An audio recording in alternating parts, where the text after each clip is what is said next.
ඔයගොල්ලෝ මොහොතකට හිතලා බලන්න. ඔයගොල්ලන්ගේ ලස්සනට monthly salary එකක් ඔයාගේ බැංක් එකට එනවා. එතකොට ඔයාගේ මුළු මාසෙම ඔයාගේ life එකම plan කරලා තියෙන්නේ මේ monthly salary එක උඩ. අපි මේක හිතමු 55 දී ඔයා retire වෙනවා. එතකොට රැකියාවෙන් අස් වෙනවා.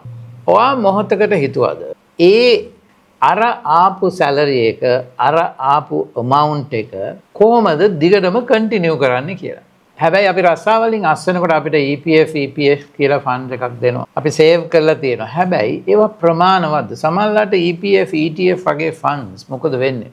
ඒවා අපේ දරුවන්ගේ උසස් අධ්‍යාපනයේට එහෙම නැත්නම් ගෙයක් රෙනොවේට් කරන්න එහෙම නැත්නම් ඔයා රස්සාවෙන් අස් වෙනකොට ඔයා ඔෆිස් එකෙන් දුන්න කාර් එක නැති වෙනවනේ. ඒතකොට කාර් එකක් ගන්න වෙනවා. ඒක මටත් උනා.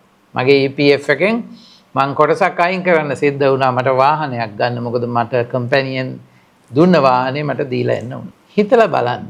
ඔයාට මෙතඩ් එකක් තියෙනවා නම් ඔයාගේ monthly salary එක ඒ විදිහටම 55න් පස්සේ ඔයාට ලැබෙන අඩුම වශයෙන් අවුරුදු 5ක් හෝ 10ක් ඔයාට පුළුවන් අලුත් ජීවිතයකට ලෑස්ති වෙන්න.